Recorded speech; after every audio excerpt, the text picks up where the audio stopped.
জাহাজ এবার উড়িয়েই দিল ইরান, তাও একটা দুটো নয়, একেবারে 10-10টা। হরমুজ প্রণালী তাদের কাছে সব থেকে সেই আন্তর্জাতিক নিয়ম লঙ্ঘন করে ইরান 10টি জাহাজকে হরমুজ প্রণালী থেকে উড়িয়ে দিল।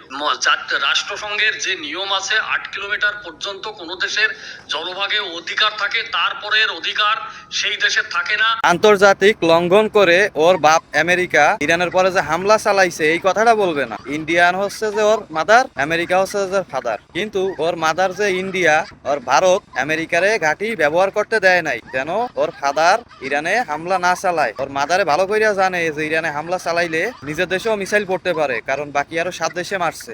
ওর ফাদার আমেরিকার নামে আইন লঙ্ঘন করছে এটা বলবে না। ইরানের পরে সে হামলা চালাবে কেন যৌথভাবেতে?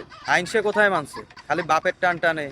এইদিকে ওর মা মানা করছে, বাপরে ভারতে বৈশা ইরানে হামলা চালানো যাবে না। ও কিন্তু মার টানও টানতিছে না, ও ভুল ধরতিছে হচ্ছে অন্য জায়গার। মানে বাপের ভুল কোনো সময় ধরা যাবে না, বাপ খেলে দেবে। মাও ইরানে মিসাইল মারতে মানা করতেছে ওর হাজবেন্ড রে, তুমি মারলে আমার পরও আক্রমণ চালাবে। এরা আছে মহাবিপদে। মা যদিও বোঝে, কিন্তু কুলাঙ্গার পোলাগুলোও বোঝে না, খালি বাপের টান টানে। আইন লঙ্ঘন করছে, তোর বাপ কি করছে আগে ওইটা দেখ।